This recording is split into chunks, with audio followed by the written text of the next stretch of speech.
Actually, that's not necessarily true. Here we go, guys. That's kind of humorous. I love it. I love it. I love it. I love it. I love it. So maybe you could tell me this: if the car's on the other side, like in England, right, and the steering wheel's on the other side, is the gas pedal still the right foot, or is the gas pedal the left foot? It's still the right foot. The gas pedal is the right foot and the brake is the left foot. But the interesting thing is when you shift the car, though, then the shift is on the opposite hand. That's why I wondered if the feet were opposite too, but guess not. Yeah, well, the shin bone is connected to some other bone there. I don't remember which bone, but whatever it is, it's connected. Anyway, welcome everybody to the 174th meeting of our current event show, formerly the Roundtable. I want to welcome everybody, especially the panel members and those people watching us on social media. Just remember, everything you hear today is an opinion. We're going to cover some news stories in a humorous manner, if it's possible to make it humorous. Everybody will offer their opinion. And of course, you're free to comment on any of the places you're watching us on social media. I'm Jan Landy. And with that in mind, I'd like to introduce the panel. For anybody who would like to say hello, now would be the time. So if you want to introduce yourself, please do.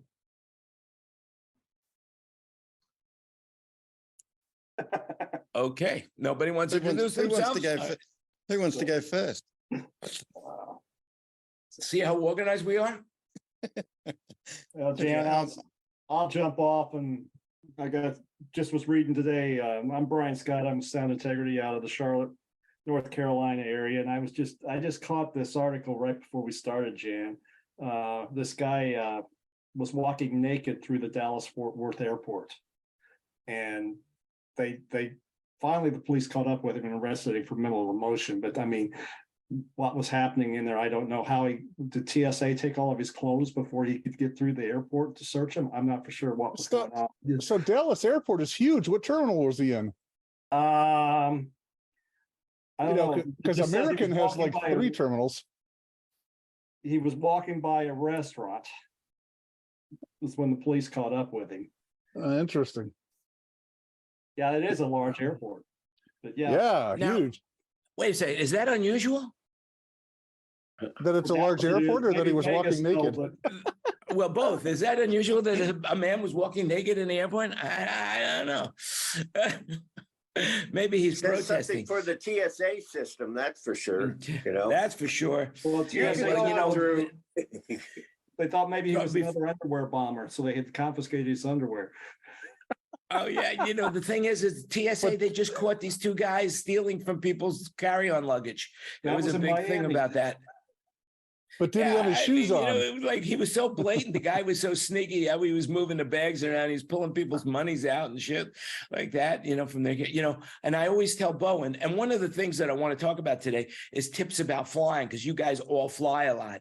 So basically, I'm sure you have some tips about people and flying on how to relax on a long flight, or, anything you want to talk about. But before we get in deep into those stories, let's just, anybody else want to introduce themselves? I'm Bruce. I'm in Los Angeles. I'm a freelance engineer. Been around about 40 years. Know most of these guys for a long time. It's all good.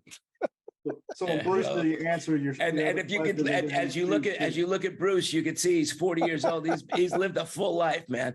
He has lived a full life. Hey, 68, and I'm still counting. I told 68. I thought you were 40. Oh, no, wow. No. Now 68. Now, not so rough. I told my kids when I turn 60, they have to teach me how to count that high, because I never thought I'd last this long. Yeah, well, it's a good thing you don't have that many toes and fingers. That's all I could say. Anybody else want to introduce themselves, or should we proceed? I'm Wayne from downtown Australia. Downtown Australia. Would that be way down under? Yes. Yeah. How hot has it been down there, Wayne? Not too bad. Right. Yes, downtown Australia, where the men are men and the sheep are nervous. I got it. Yes. So I have a question. When you turn your knobs, do they go in the other direction to boost and cut? Because they're on the. Never mind. Not that I know of. I'm sure that we could organize that, but anyway. So when you flush your toilet, the water goes the other way, they go right? around the wrong way. Yes, that goes different. Well, there you go. Then your knobs must go the other way. That's only Well, I for suppose- lighting. That's only for lighting. Yeah. Only for lighting. I think you can invert the knobs on some of the consoles, can't you? Wouldn't that be just scary if you got a console where everything was backwards? Oh, Jesus. You know, if Well, any how of do you they guys, do it? How do they do it in Israel, Bruce? oh, I don't know. I don't know. But you know, wouldn't it be? Do you you guys, you older guys, which is pretty much all of us at this point? Do you remember the old Yamaha consoles where nowadays to the left is low, and then you turn it up to go high, and the Yamaha was like went like that. Mhm. Remember Yeah, that? a lot of consoles did that. Old AMET consoles did that. Even the Yeah. very first Gambles that came out. Yeah, Where the center part of the knob was on the bottom. right. Yeah, I my first console was a Kelsey, but I don't remember if I think that one was fairly normal. Detent straight up was neutral. But my PM 1000, I had a 32 channel PM 1000, and that was like that was upside down. No, so here's Well, one. It was an English console, and I don't remember which one it was, DDA, one of those consoles way back when. And the English, being the English, decide that if they figure it out, it's a better way. Put Mhm.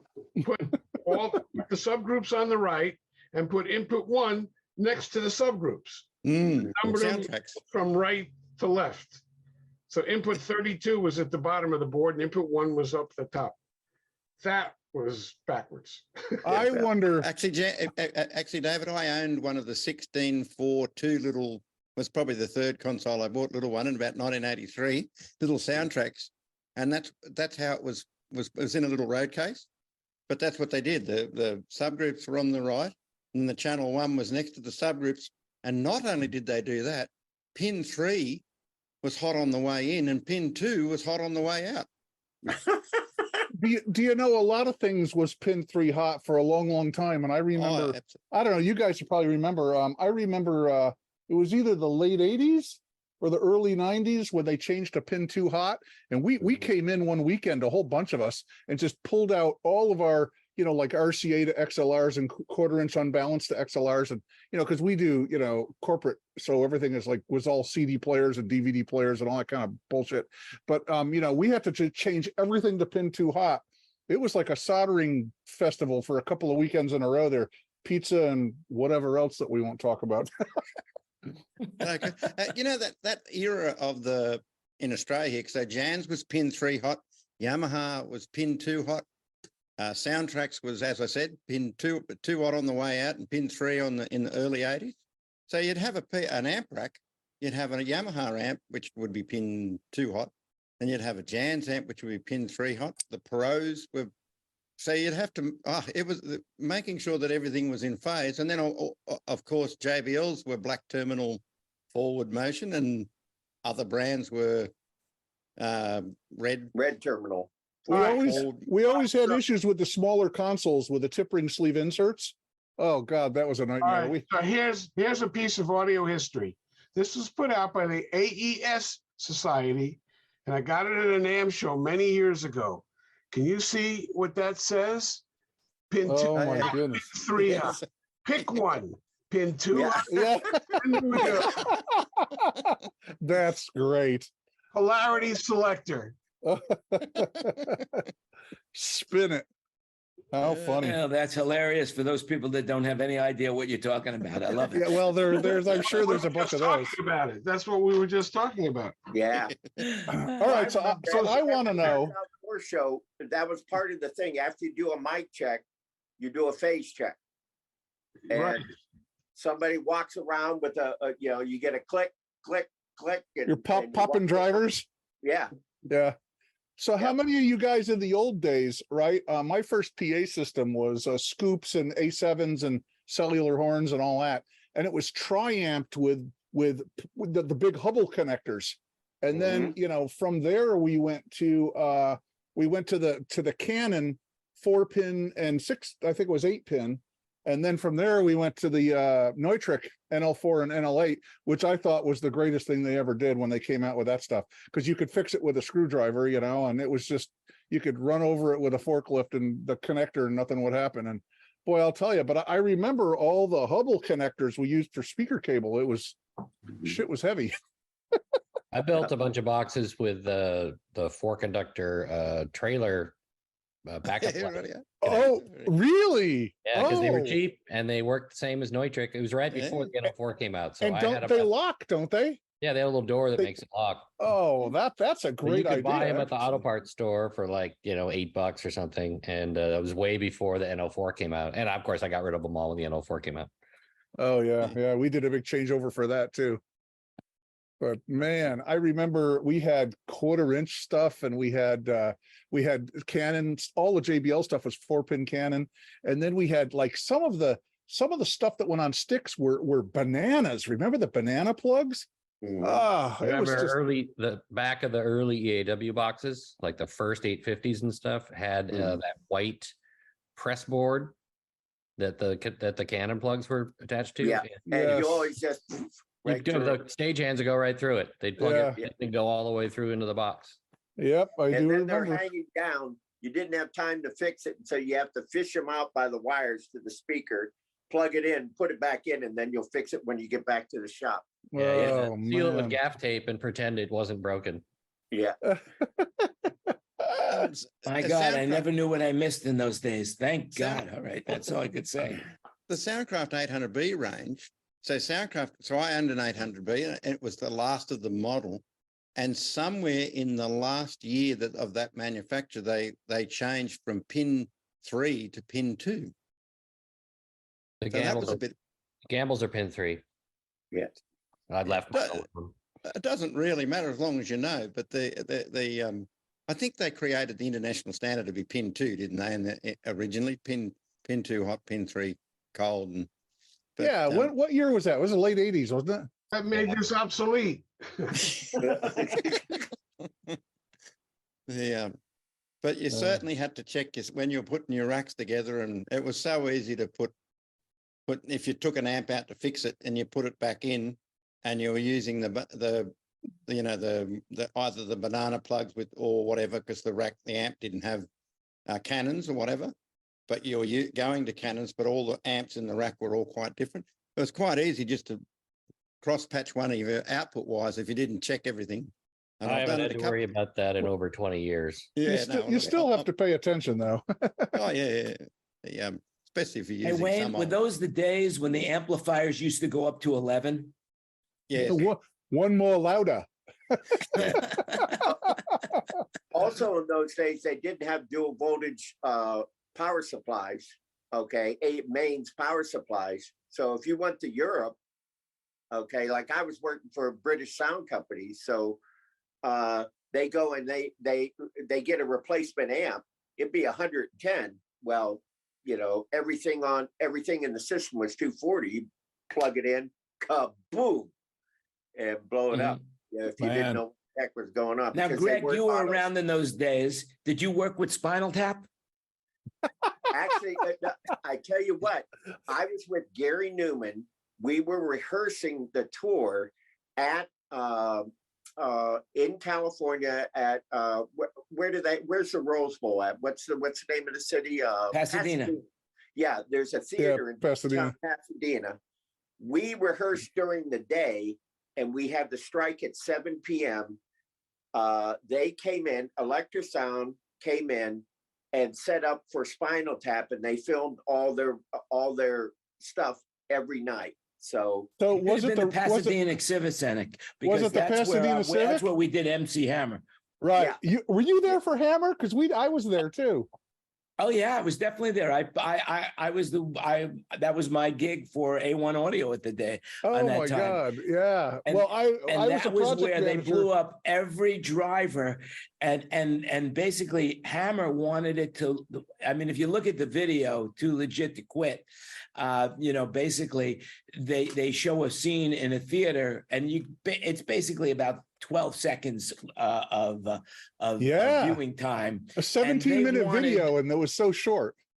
Yeah, and they wanted it to look like the whole wall around the stage, including the vertical and horizontal, were filled with speakers. And A1 didn't have that many cabinets, so we ended up having to build some just facade cabinets to go on the proscenium wall. And then Randy Festino, who went on to greatness, was the mixer, and MC Hammond, I remember this is an opinion, I wasn't there at the time. I was called there immediately, and when the police arrived, but they pulled out a gun on him and told him to turn it up all the way, and he blew every driver in the whole system was blown completely for that 5-second piece of audio, and it cost them a fortune to have them all the drivers repaired. So I was amazed at how much work went into that shoot at that theater, and the fact that the 17-minute video only had about 10 seconds of that theater in it. It just blew me away. It was what were you doing there, Bruce? What were you doing there? It was when I first started working for AVHQ, and I didn't have anything going on that week, so I was project managing. They did the video wall that he danced on, the floor and the back walls, our company was there doing that, and I was there helping manage get the stuff in and going. But yeah, I thought it was all playback. It's just like, why is this all in here? They're just shooting a video. Who gives a shit? They can dub it in later. It's so funny. Yeah, because he wanted to sing, and that's it. So they made it so loud, and then the police came because they were violating all the noise ordinances of Pasadena, and so it was an experience that I will never forget. Yeah, I won't forget it either. But the other theater in Pasadena is the Raymond Avenue Theater, and that's a beautiful old theater too. I saw Toto in there a couple times, and it was just that place seats like 700. But man, it was just a great place. Have you guys been in the Raymond Avenue Theater in Pasadena? No, that was the only place in Pasadena that I've been. And, we were there for 2 weeks. Yeah, the Civic's gorgeous. Up in the morning, striking in at night. So it's like a 1 week back-to-back tour in the same place. Man. You see, well, it's easy to find the Raymond Avenue Theater because it's on Raymond Avenue. It's on Raymond Avenue, yeah. But just a few blocks away from the Civic. Yeah. One thing we were saying about Spinal Tap, Derek Smalls, the bass player, Harry Shearer, aka Harry Shearer, he just came out with a new single called Must Crush Barbie. And they're thinking about going on tour. So, Greg, if you have any connections, you might get, you might be able to get some work there with that. Did any of you guys see that movie? Barbie? Yeah, no. You got to make yourself go see it, but once you watch it, it was actually very funny. I thought it was excellent. Yes, I thought so too. It was more of a commentary on today's times. Well, yes, very much so, and it was not what I expected, and I laughed my ass off, to be honest with you. And it's definitely, it's very much like a dig at everything going on, And it's definitely commentary on today's times. With Kendom, how she goes away from Barbie Land to Kendom, It was great. And then back to Barbie Land. And for all you guys, you have no problem sitting and looking at Margot Robbie. Margot Robbie for a couple hours. That was like easy. Well, and for the women, they had that guy Ryan Gosling, and all of the people in that movie were pretty good-looking people with phenomenal odds. I just did a gig with Ryan Gosling, and he was on our stage for about an hour and a half, and he was a really great guy. He had great stories. Mm-hmm. Now, what's going on in Hollywood? In regards to the strike, any updates or anything like that? I mean, there are some people that are trying to break the strike, but then I guess the unions are putting so much pressure on them. Like, for example, Bill Maher was going to do something, and Drew Barrymore was going to do something, and they both pulled back. Drew was doing stuff, and she got hammered so hard she stopped. And she was not violating any of the union rules, but they still didn't want live content going out. Wow. No, she had writers. That was the difference. Like, shows in New York like The View, they're going on without writers, but they're just writing their own stuff. But the thing about Drew Barrymore, she had people writing for her. Mm-hmm. And that's where she violated the WGA. So, By the way, I have some Russell Brand T-shirts I'm selling. I can't wear them anymore.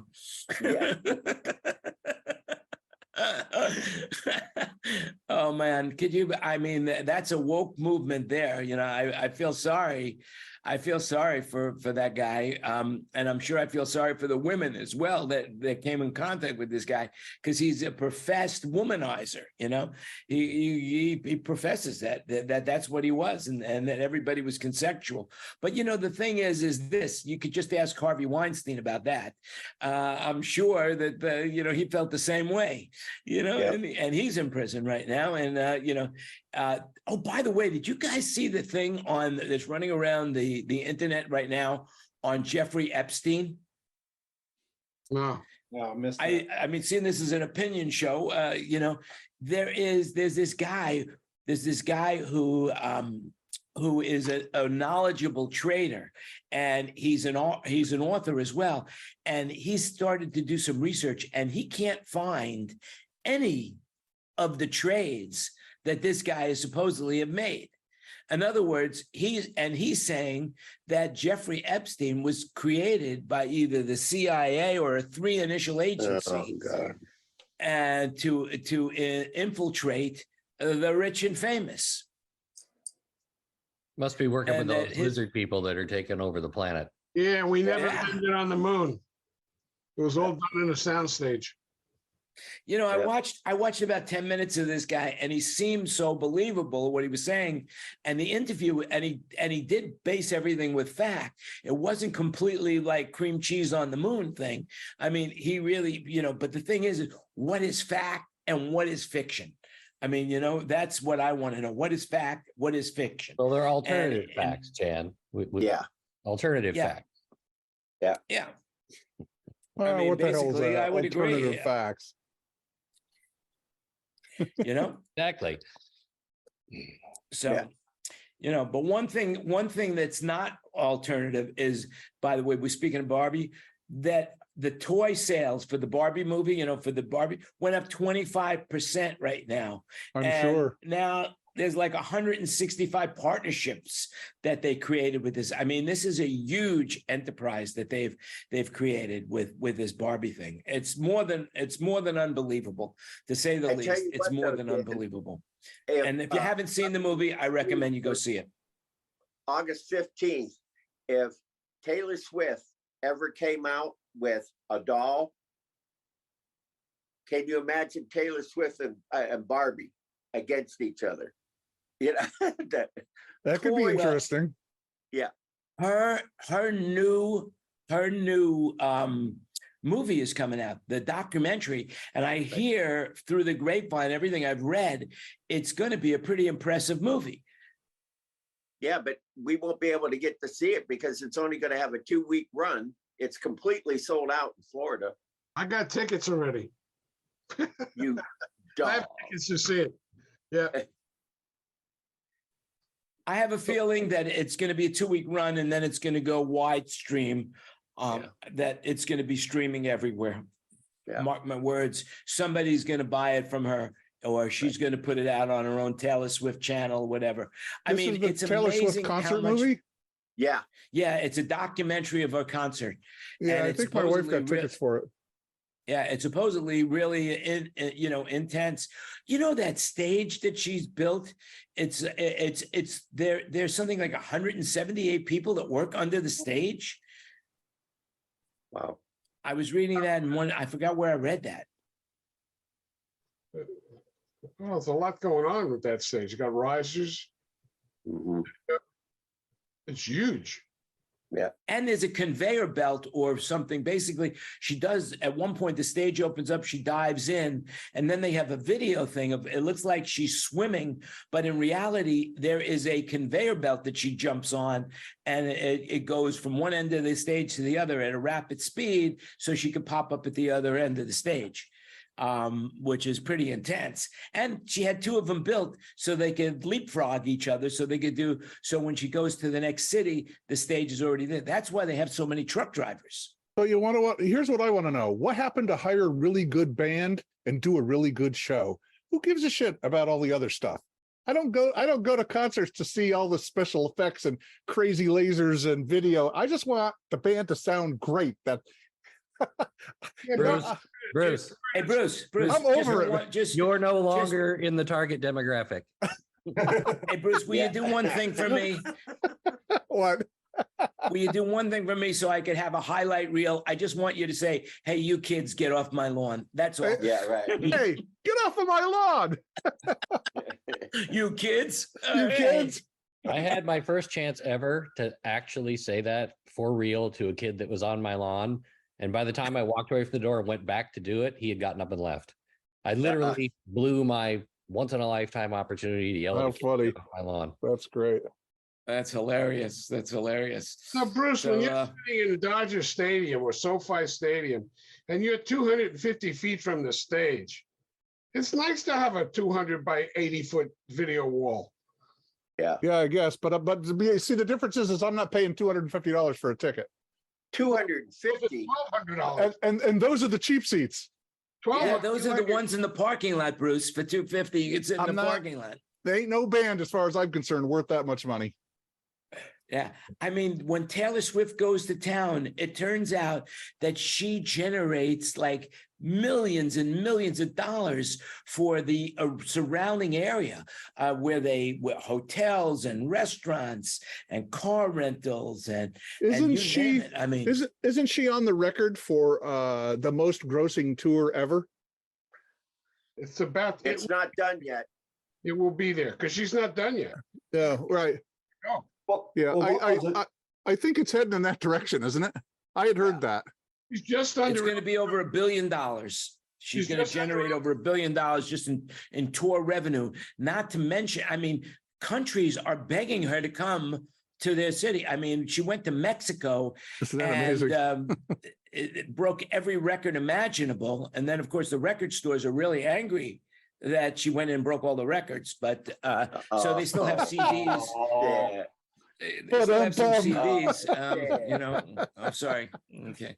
There was somebody on CNN from the Fed or something that said that that tour actually has a measurable impact on the U.S. economy.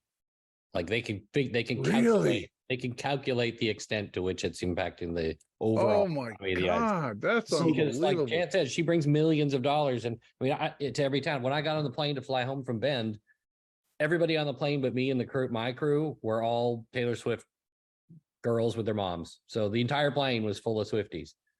And they all had to stay in a hotel and get a rental car and go to dinner and buy merch and stay in a hotel again afterwards and fly back and all that stuff. I mean, everybody was spending, $5,000 to go from Bend to see Taylor Swift in Seattle and go and get home again. It's amazing with the K-pop tours too. My wife works on those a lot of times, and it's amazing how many people come from areas that are not just a quick drive away, and they stay at hotels and they spend gobs of money. I was just looking at one yesterday, and the tickets started at $159, and the average seat in a decent area was starting at like $450. These people come from all over the West Coast, to come to a couple nights of a K-pop concert. It's astounding.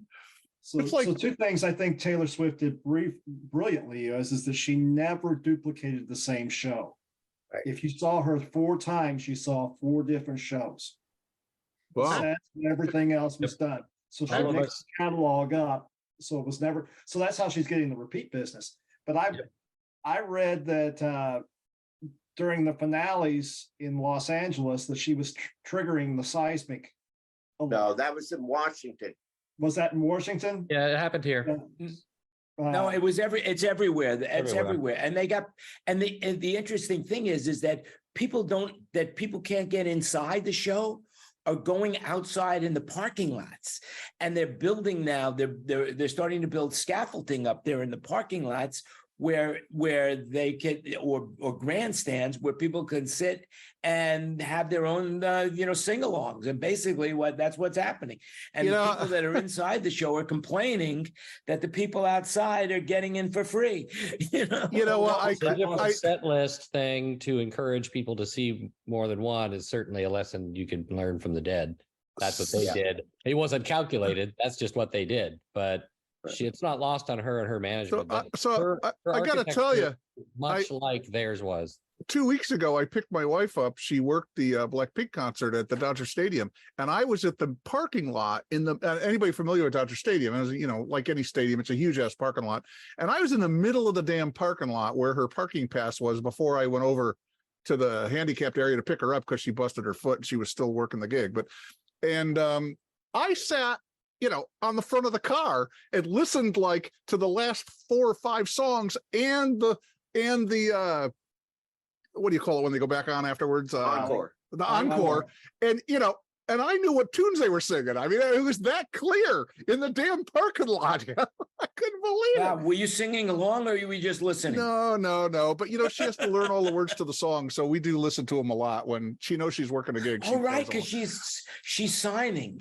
Well, she's interpreting for the signer. But yeah. So we get our hear all of those songs over and over again. Oh, sometimes, yeah. You have a huge alcohol and aspirin bill. Yeah, really. I got to tell you, BTS is really good. That's probably the most high class of all of them. Their songs are good. Their production is good. The band is great. Some of it is to tracks, but a lot of these, I was very impressed. I thought they were all to tracks, and they're not. They actually travel with the band, which totally blew me away. I was quite surprised. But yeah, I enjoy listening to BTS. Those guys are actually really good, but the rest of them I could care less. But I like those guys. I hate to admit it, but I do. So David, David, I heard in Los Angeles that the neighbor, because she did 7 or 8 nights in Los Angeles. Where? They were complaining about her running late at night, and the economic committee said, she's bringing in too much revenue. We'll let her play till late at night. Well, I missed the beginning of that. There was noise. What was this about? So Taylor Swift, when she was performing in LA, that the neighbors were complaining that her show was running so late consecutive nights. And you know what? They shouldn't have bought houses that close to the venue. That's what I say. Well, yeah, they should have bought closer to the Greek. Well, you get the Hollywood Bowl people just, those neighbors complain all the time, and yet the shows are there. They go on late.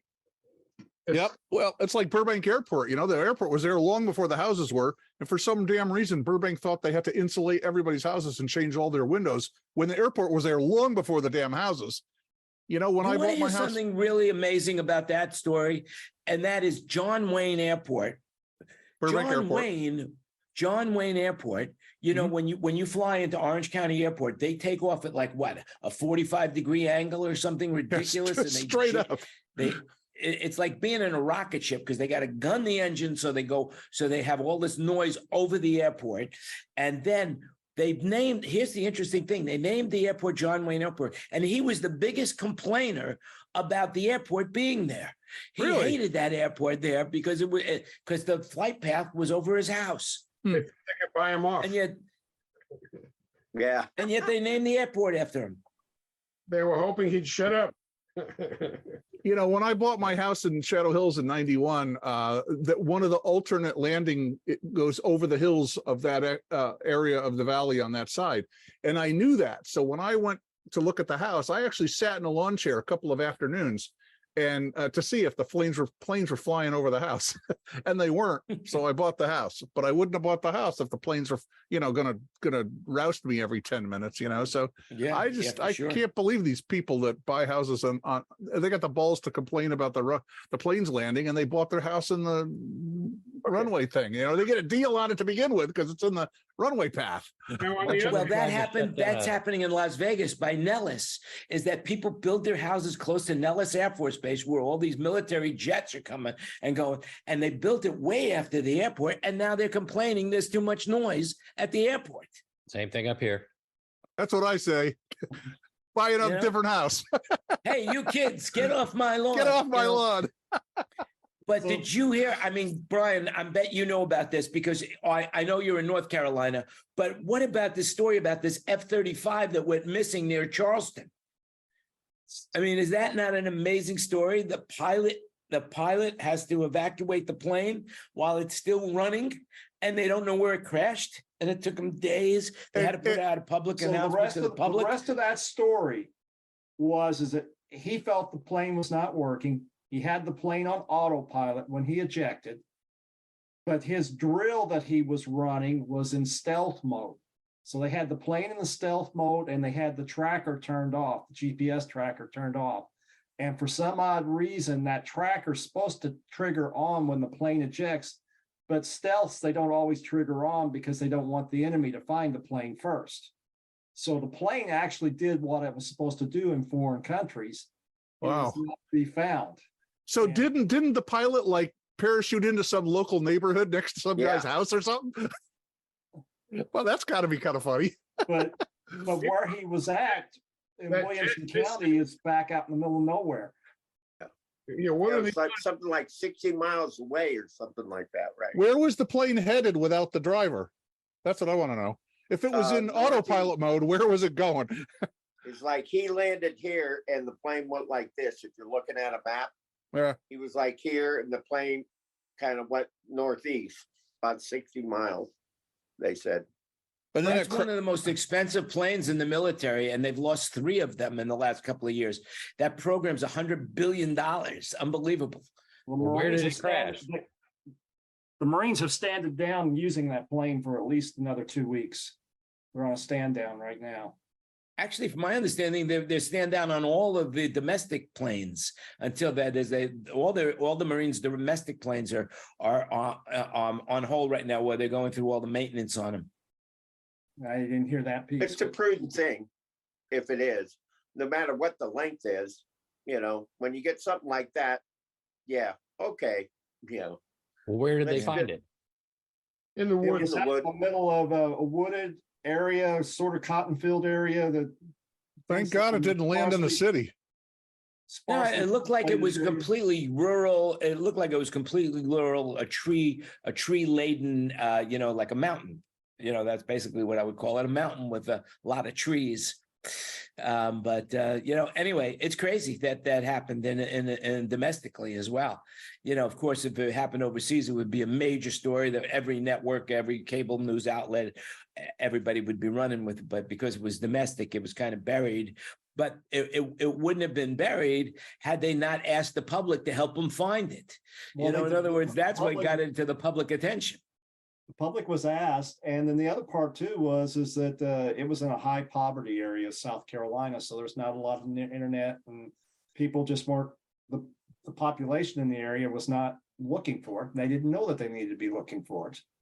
Boy, one the guy- Carolinas, Huh? I tell you, that part of the US, I remember years ago when I was real little, they lost a nuclear bomb in either North Carolina or South Carolina, out in the area out there.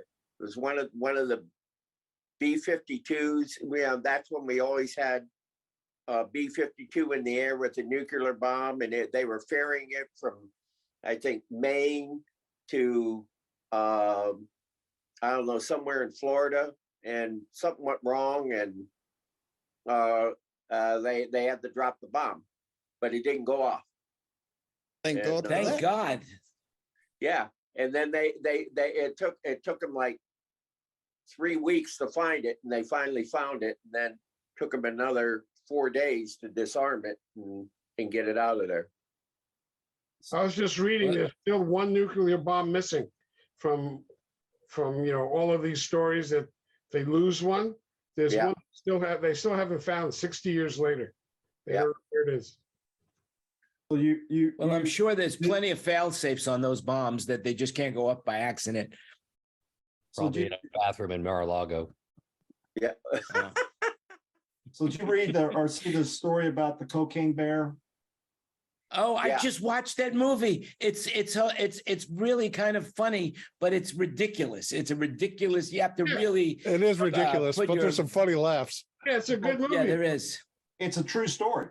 I know the guy that. Well, knows- it's a true story. It's a true story. Spoiler alert.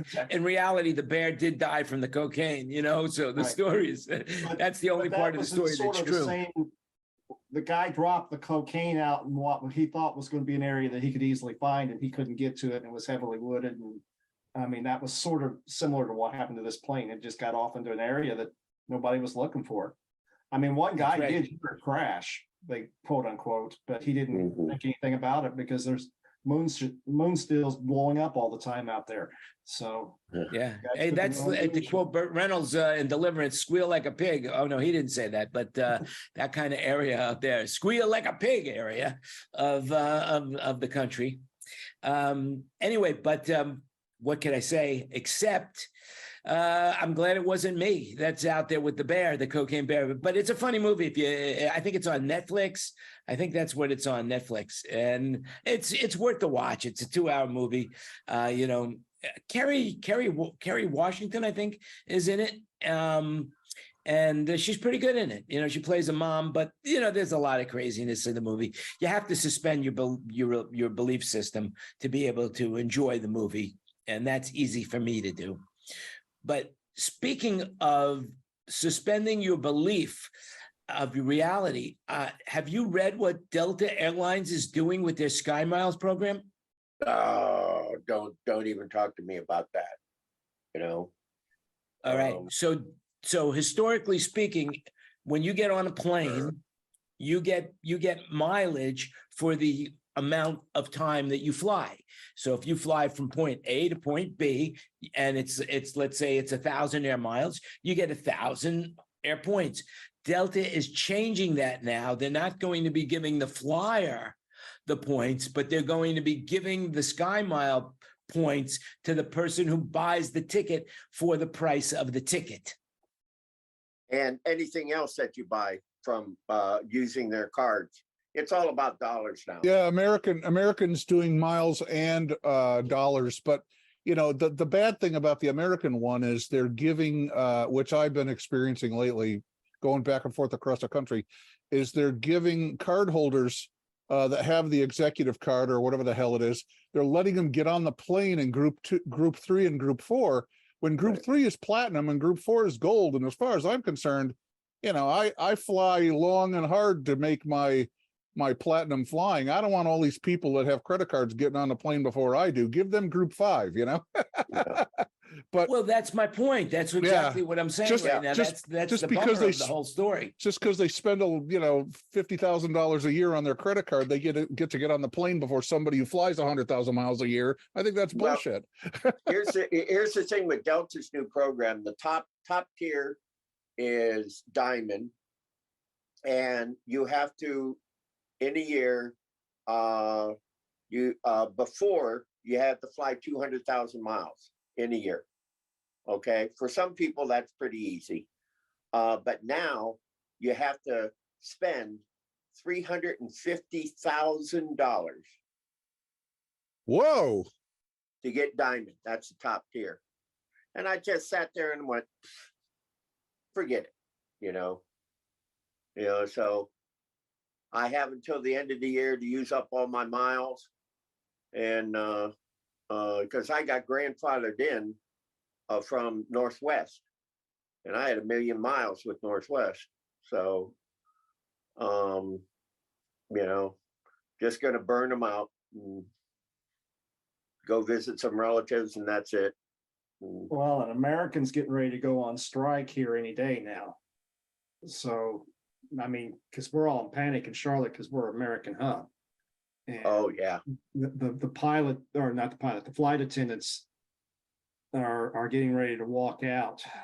So and I can't fault them. They're asking to be paid from the time the boarding process starts to the last rather than when the door closes, plane versus when the door closes.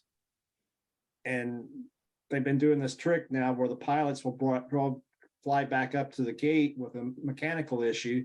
And once the mechanic opens, the flight attendant's clock stops again until the mechanic. Oh, that's bad. So I wonder, will that help speed load the plane? But I probably will have just the opposite effect. They have the flight attendants really don't have a lot of bearing on the speed at which people load the plane. Yeah, the only way they could speed that up is to load all the windows first, and then the middles, and then the aisles. But you know what? Like nobody's going to go for that. Yeah, that's how they used to do it. It was Yep. a long time ago. You want the back Another foot idea I first? have is put a conveyor belt in on the plane. Rather than people walk, you just get on the plane, and in the aisle, it's a conveyor belt when they load the plane. That's it. That'd be Taylor Swift's airline. Yeah. Well, it's Saudi Air or United Emirates is flying that double decker Oh, yeah. plane They're now. Great. My understanding is they've got 4 loading gates, so they're got 4 jetways up to the plane as they're loading that. You know, we're going to Korea on Korean Air next month and or November for a couple of weeks, and it's one of those double ones. 380. Yeah, you fly I think so, business yeah. or first. No, business was like $4,000 a ticket. Yeah. Nah. Yeah, that's crazy. That's crazy. You know- And I'm looking to fly from Thailand to the United States, and I am shocked at the price. I mean, I tell you, I am shocked at the You know what? price of My tickets. my wife got a pretty good deal, I thought, and her, you know, I'm flying on her miles, and her ticket was like $1,500. And here was the funny part: you know, when you're flying on miles, they say, "Oh, you have to pay airport fees and fuel or whatever." Right, And it's right. like Taxes, $150 or something. Well, I'm flying on her miles, and my ticket was $500 for airport fees and fuel. Yeah. I was like, $500, really? I mean, it's better than 1,500, but still, I was surprised that it was so high. You know. Yeah, it's crazy how high it's like, and Korean Air is expensive because it's part of the Delta program.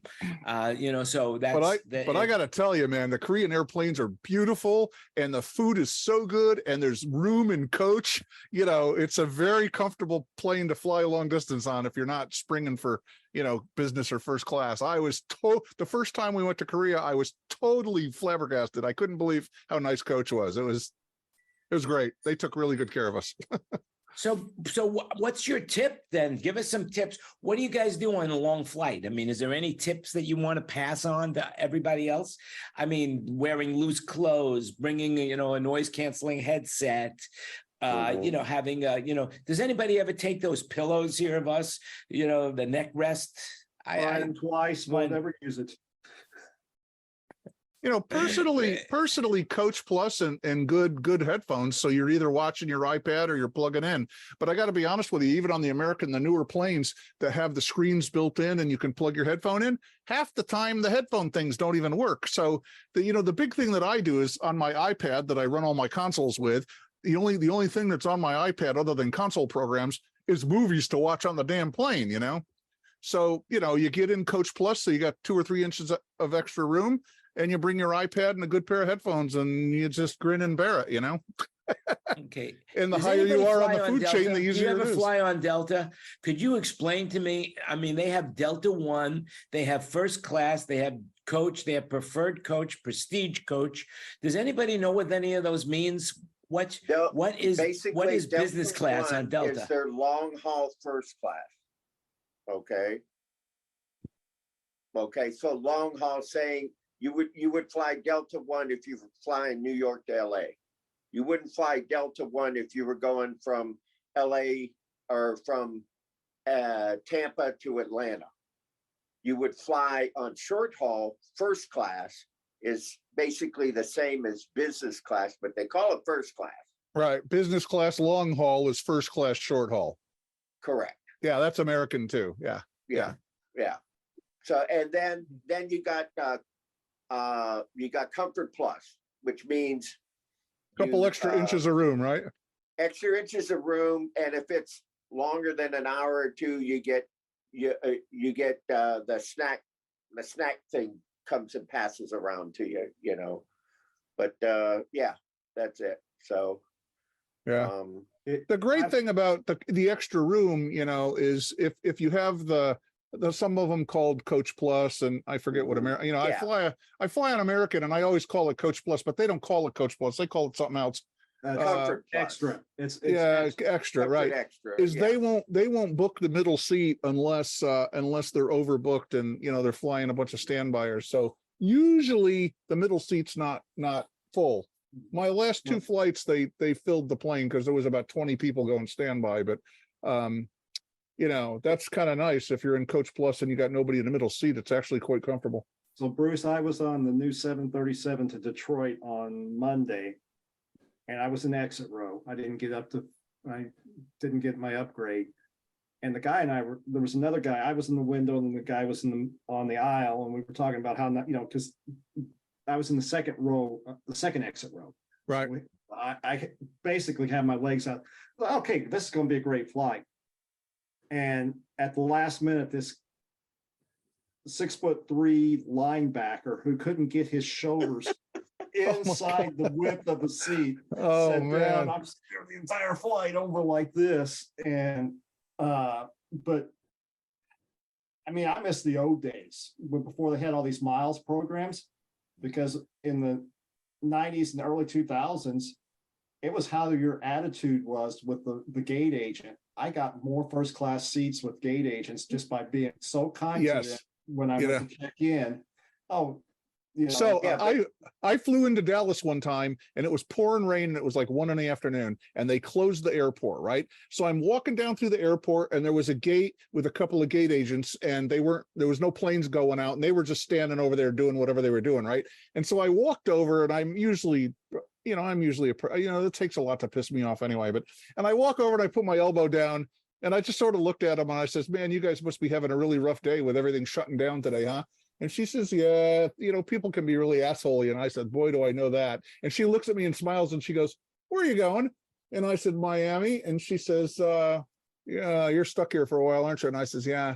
And she says, hold on a minute, let me look into this. And she types on her thing, right? And then she says to me, okay, so here's the deal. It's a little ways off, but I can get you there. She says, I got a plane coming in from San Francisco. I'm putting you in first class and you're on that flight and it leaves at 9 p.m. And I said, man, do I owe you. And you know what? I hung out for 6 hours and I got on that flight and I flew first class into Miami. And all you got to do is be nice. I did. I was in. Those were the days. That wasn't that long ago. But yeah, now they fill up first class so quickly. Yeah. It's unbelievable. No, I was in San Juan, Puerto Rico, going to Los Angeles. Ooh. Nonstop on American. Breakfast, dinner and breakfast on the flight. Oh, wow. Gone are those days, huh? I was, just nice to the gate agent up there, and I got moved up into the executive first class, the ones with the beds. So, but that was in before 2000. But I mean, yeah, so before COVID, I mean, I still go to Austin like 3 or 4 times a year. And before COVID, my client would pay her coach seat, right? So LA nonstop, there was like 1 round trip a day and the rest of them were all connectors. And anymore, I don't do any connectors if I can help it, because, you're rolling the dice if you're going to connect. So I'll go first thing in the morning, 6 or 7 in the morning out of LAX, because it's a pain in the ass, but at least the chances are pretty good I'm going to get there. So I used to go and buy a first class ticket because coach was like 4 and first class was like 6 1/4 or maybe 570, right? Round trip. No more. So, right. So when the last couple times I went since COVID, coach is like 7 and first class is like 1,800. I was like, well, I guess we're not doing that anymore. And points are really hard to use. I find I've got over 1 million points on various airlines. I'm finding them really impossible to use right now. Well, American will let you use your points. What they used to do is they used to say, okay, only so many seats per plane are going to be designated for points. They used to do that. American will let you. I flew my wife on my points to Korea, and when she's gone with me on business trips, I always fly her on points. And basically what American has done now is they don't limit the seats on the plane for points, but what they do is they jack up the points. So our like round trip to Korea was 400,000 points in first class, which I had 90 zillion. So it wasn't that big of a deal, but and when, they want to tell you that it's 20,000 round trip across the country. Well, you know what? If nobody's on the plane and you book 6 months out, it might be 20,000. But if you are booking your tickets like a month out and the plane is fairly full, it could cost you 80 or 90 or 100,000 to go round trip with points. They'll let you do it on points. They just make you spend them all. They'll only do it on a domestic. In other words, I can't use my points because I'm flying international. So the reality of it is that I used to be able to book a ticket on American, and they would, and with their partner airline, they would get me international. But now Oh. that doesn't happen anymore. Like, for example, my Delta points are no good on Korean Air. I have to have Korean Air points, and they don't let you move your points around. American, you can't seem to move your points around. Well, American and Alaska, I fly Alaska a lot, you know, when it's more convenient, and I've been able to move them back and forth. Although on our honeymoon a few years ago, you know, we went up to Seattle to take a cruise, and we flew first class on Alaska, and you know, I fought with them, and the whole thing just never worked out. But generally, I have a friend that flies Alaska quite a bit, and he's getting his American points. And but you know, this Kurt last flies Alaska every week. I fly Alaska all the time. And it's do you great. do you get yeah, they're pretty good. Do you get Alaska points or do you get American points? Alaska, they're part of the One World Alliance, but Alaska points. And then if you buy it with the business credit card, Right. you double the miles. Because Double you the have miles. a credit card. So every time Yeah. I flew to Bend, which is 40 minutes, I'd make 1,200 miles. Yeah, I have two American credit cards. One's a business and one's a personal. So, you know, I'm trying to rack up. Yeah, the one year to keep my platinum because of COVID, I didn't fly too much. So, you know, we put our house taxes, my wife's and my, you know, property taxes on our credit card. So I'd spend, enough money to make my. And that's where we started this discussion. That's exactly the change that Delta did. They did away with you don't get any miles. They want people to use They're their flying. they want people to use their credit card, their Delta credit cards, or you only get it's called MQ dollars. It's just how much money you spend with them. See, with Alaska, That's it. you That's it. That's get it. money for using the card, and if you use the card to buy the miles or to buy the ticket, you get double the miles. Extra, Right. yeah. You get 1.5 times. Yeah. You know, you get the purchase price of the ticket, and then you Right. get the mileage times 2 also. Mhm. And Right. you know what sucks is the hotels now, because I'm a Marriott and a Hilton member, and I got like Me a too. bazillion nights in Marriott's, and we've been using them on the Korea trips. It's been a long time since I went on a vacation and actually spent money to stay in a hotel. But what's happening with the hotel things now is they're not necessarily counting the nights you've been there. They're crediting the club points based on the person who, the credit card. So if my client, like where I was just someplace and I had 11, in New Orleans a couple months ago, and we were 11 days in New Orleans. And, basically I got points for the food that I bought at the bar at the Marriott and not the points for the hotel because my client books the room. Yeah. So the last couple trips I've been telling them, I says, listen, put the freaking room on my credit card and I'll bill you back. And of course, So part of that change is a new IRS rule. Because Really? the IRS is not the air miles, but the hotel as much, because the IRS is stating that if you didn't pay for the hotel room, but you got points, you should be taxed on that. And on the points. On the points, because you're getting a free gift and the hotels don't want to deal with the taxing portion of it. Oh my God. Is that for real? Yeah. Oh my God. I knew there had to be a goddamn angle. Yeah. So By the way, you know what the hotels have done, especially the Marriott, is that you used to go in and there would be individual bottles of shampoo and conditioner, and now they got the big no ones. more. Yeah, And they're yeah, bolted no to the more. They wall. don't give you the individual bottles now. Everything is in a dispenser on the wall. I'm working to resolve that, Jan, because it's an ADA violation. Is it really? Yep. Because I kind of like it actually, because what I ran into is, they give you 4 little bottles and half the time it's one of them's not the shampoo bottle you think it is. And of course I got to put my glasses on to look at the damn thing. So at least I know, lately when they got 3 bottles hanging on the wall and they're really big. And when I get to the hotel, I look into the shower and I say, okay, the first bottle is a shampoo. That way, when I get in the shower and I don't have my glasses on, I just know the first bottle is the shampoo.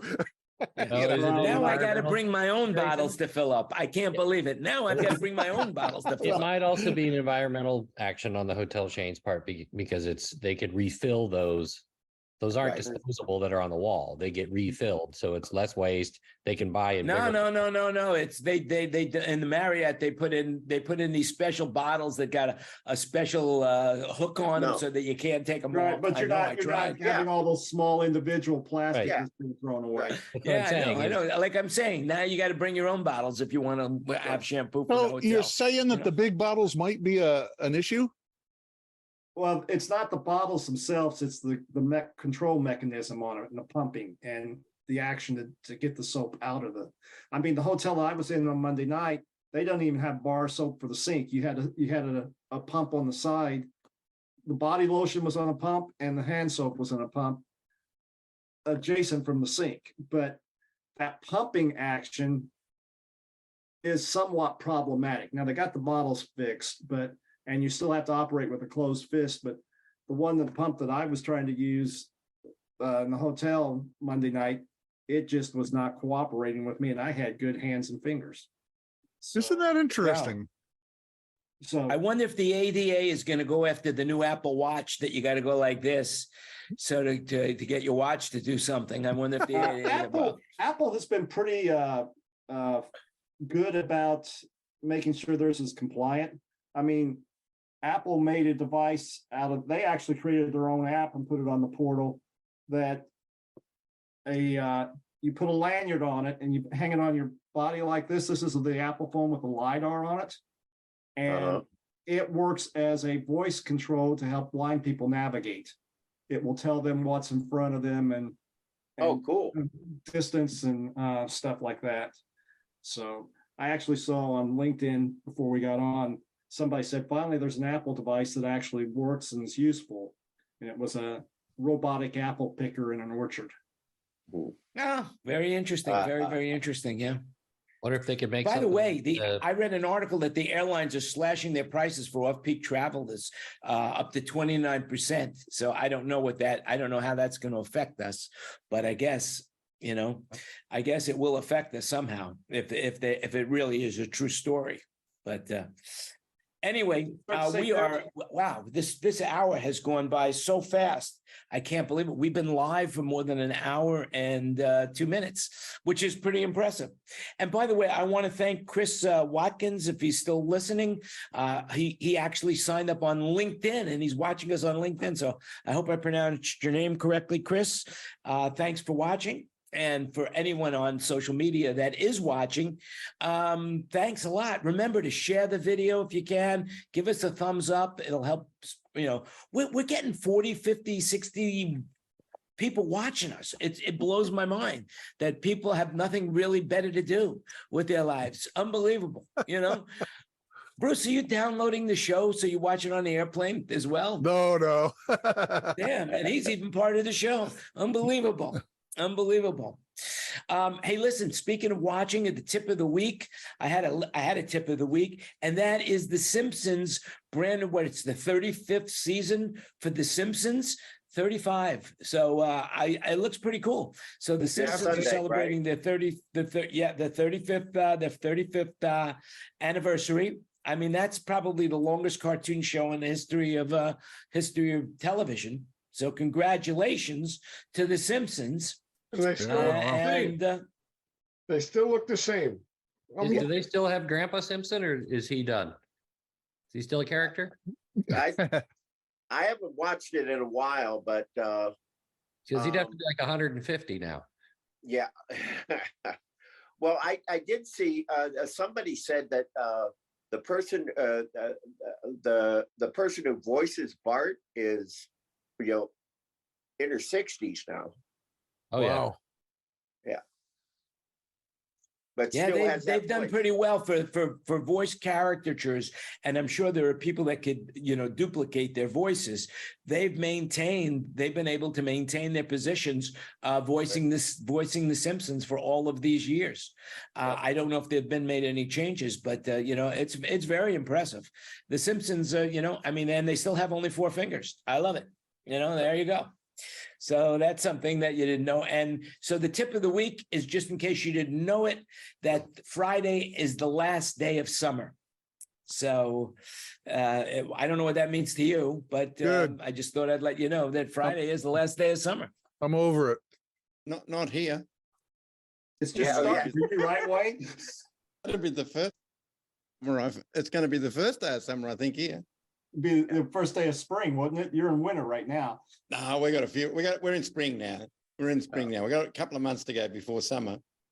By the way, Wayne, just in case you didn't know, Elon Musk's Neuralink company is looking for people to try their Neuralink in their brain. He wants a plant. So if you're looking for a part-time job, there you Not go. really. That's an opening there for you. You know, Would I that's become? pretty impressive. I mean, basically, it's supposed to help people that've got spinal cord injuries and have been paralyzed. Brian, you know anything about that? I haven't heard that one. All right, there you go. Our expert on it doesn't know anything, so it can't possibly exist, especially if it's coming from Elon Musk. All right, there you have it. Hey, listen, I hope you enjoyed watching this show. Remember, we're going to stay in the room. We're going to chit-chat a little bit more about other things. So if you want to join us, just DM me or anybody on the panel, and they'll send you a link to the show, and give us a thumbs up. And remember, you make it happen. But before we leave, I'll always ask somebody in the room if they have anything else to say that they want the public to know about. The MGM hack is still going on in Vegas. Oh, I heard that today was the day that the reservations went back to normal. Yeah, they Yeah, announced but today that this morning that and they sent out social media announcements that it's over with and that everything's up now. Yeah. Yeah, there's a guy I follow. If you look at my feed on Facebook, I forward his videos. He goes there every day, and he just posted one today, and you know, about it depends on which property, but it's about 70% there. You know, so they said some ATMs work, some don't, some machines are out, some, you know, but it's a heck of a lot better than it was. So that's what he was saying. So It was a pretty serious hack. I didn't realize how deep it went, but it really went in even to the gaming. They wanted to have people just get free money from the machines, from the slots. They were controlling they the were even slots saying too. for the people that really paid for it, and this are the employees, the poor employees, because they had, you know, they had to deal with the brunt of everybody not being able to get into their room because the room keys didn't work. And from that until, you know, everything, it was. But they also hacked the employees' information too. So Yeah. a lot of the employees had to go through so much with all their information, all the social security. Say if you had your whole family on the system, it was all in there. Everything was hacked. So And they couldn't see what their schedule was. They couldn't, you know, they couldn't get their paychecks. And that, you know, that, and they're billion-dollar companies, multi-billion-dollar companies. Oh yeah, and they paid millions to the hackers, from my Right. understanding. But I have a feeling the hackers will get caught. I just have a feeling they will get caught with today's the way cybersecurity works today. But it's amazing to me. It's absolutely amazing that a company as big as the MGM was allowed to be hacked. That It they was social didn't have enough engineering. security. Let me tell you a story. I just did a show, and the promoter had his representative there. And it turns out I was in Dubai yesterday, and tomorrow I'm flying to Italy. What the hell you do? He's a specialist on security for hotels and stuff like that. And he told me that these hotels have been warned. And because they have in-house people, they say, no, we don't need to hire out people because our people can handle it. And sometimes they've been hacked 3 different times, and they keep saying the same thing. It's their fault. They don't spend the money. So you remember when Target got hacked probably 8-10 years ago, and all the stuff happened to Target? The hacker came in through the third-party company that controlled the thermostats inside the store. Yeah. That's the same with the Best Buy hack years ago. Best Buy got it. And, So it's same thing. well, you may be protecting the front wall. You got so many other things going on in the company that there's always something that's connected to something, and they come through the weakest link. How they said this was the person they tracked it back to exactly how they got in was they called the IT help desk and impersonated a high level employee, and they got them in. And once they were inside, they planted all their tools, and Katie barred the door. You know. Yeah.